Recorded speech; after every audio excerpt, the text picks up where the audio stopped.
this video, I'm going to talk a little bit about the 5 things that I saw on day 2 of NAB 2017 in Las Vegas that were some of my favorites. And I know it's a little late. Other people have already made their NAB videos, but just getting around to mine. So these are the top 5 things I saw the second day of NAB. If you haven't seen the first video where I talked about the 5 things I saw on day 1, definitely go check that out. That'll be up here or up here, wherever that little eye thing is.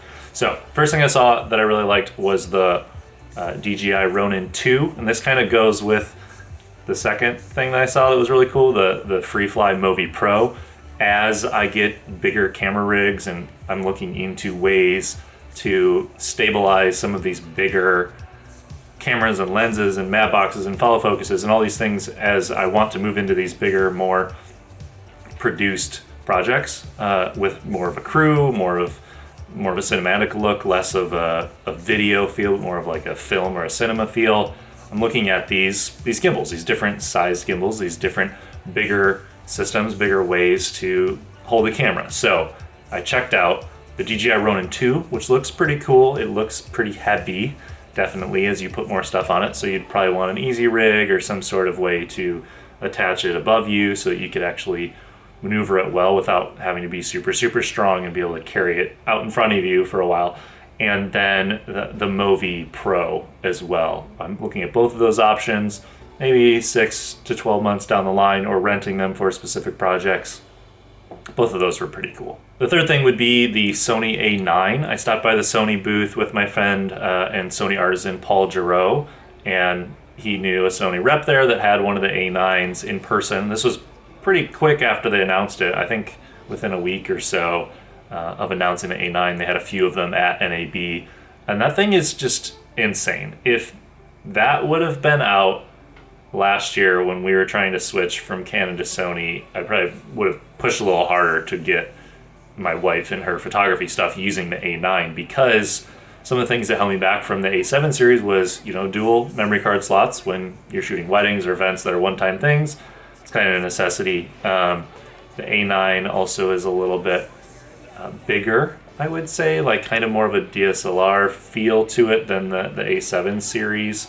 And the autofocus is incredible. The 20 frames of photos in a second is just insane for sports and any kind of moment you're trying to capture the exact thing. So I think that's pretty much the camera to beat right now out there on the market. The next thing I saw at NAB Day 2 that was one of my favorites was I went to the Lacey and Seagate booth, where they had a lot of hard drives and different kind of network attached storage options. And as I have more projects that I'm working on and filming that are over multiple days, tons of footage, a lot of terabytes, I'm always looking for better solutions for workflow, backing up stuff, using RAIDs and stuff like that. So I checked out their new 2-big dock for Thunderbolt 3. They have multiple hard drives in there. They have card readers built right in, like an SD card, a compact flash, the ability to daisy chain other drives off it. You can have it power your MacBook Pro with the touch bar. So pretty great drive. I hope to test that out and check out some of the read-write speeds as well as some of the functionality, but that might be the drive that I end up buying or using to travel with, because I can just take that, throw in the card directly into that without needing the little USB-C SD card dongle that I end up using, and backing up my footage, having it automatically back up in kind of a RAID style. That would be something I'll probably have on site while filming or when I'm traveling to film as well. They also partner with DJI on a little drive that you can take the card right out of your Mavic Pro drone and plug that little micro or mini SD, I don't know, I think it's micro, right into the drive and offload on there. So you don't need to have another attachment or something like that, another SD card converter or something to that effect. That looks really slick too. So might have one of those for when I'm just flying my drone and out in the field. I just want something small alongside it so I can back up my footage. And then the last thing was seeing my buddy Levi Allen place second in the shot over contest. I know he worked real hard to get the votes for that contest, and then his work was the thing that got him into the top 5, and then to get second place, just amazing. Super proud of you, Levi. If you guys not subscribed to his YouTube channel, definitely go check that out.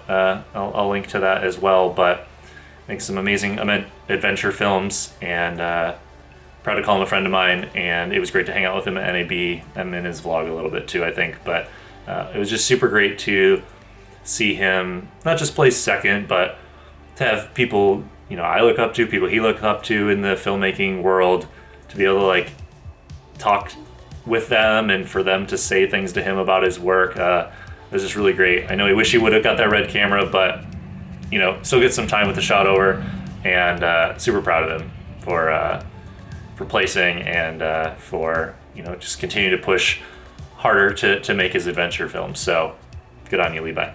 So if you've never been to NAB before, I do recommend going, not just for the gear, not just for the equipment and the show floor and stuff. I go specifically to not just meet people, but to like get to know them a little bit. I try not to just do flybys of people that I've watched all their stuff online and I like really want to meet them and just to introduce myself. I try to just have conversations and go when people have talks and stick around and try to like introduce myself and things. But it was just great to see different YouTubers there, like Matt Workman of Cinematography Database, Devin Graham, Devin Supertramp. I met Curtis Judd for the first time, seeing like Dave Dugdale there, and who else did I meet? I have a little list here. Jem Schofield, good to see him. It was great to meet the Aperture team as well, people from Film Convert, as well as Justin and the team over at Story and Heart. Ran into Austin Evans, another tech YouTuber, and you know, people from Lens Pro to Go like Greg, and it's just great to be around these people that you like watch online all the time. It makes you feel a little more connected to the world and not just like people you know are just on the internet. So that's why I go. If you go sometime, definitely just send me a tweet or reply on a YouTube video or something like that, and hopefully we can meet up in person sometime. But next couple conferences we'll be going to are Cine Gear in LA. That is, I believe, at the very beginning of June, like June 2nd or 3rd. And I'm going to go to Wistia Fest and leading a workshop there as well in Boston later in June. So those are the events coming up that I'm working towards going to, and I hope to see you guys at one of those maybe, or just at a future video conference. So I think that's it. I'm Mikhail Wojcik, DIY video guy. Subscribe to the channel, go to NAB, see all the gear, stay for the people, and don't get too crazy in Vegas. Just avoid all the weird stuff. It's fine. Just avoid it.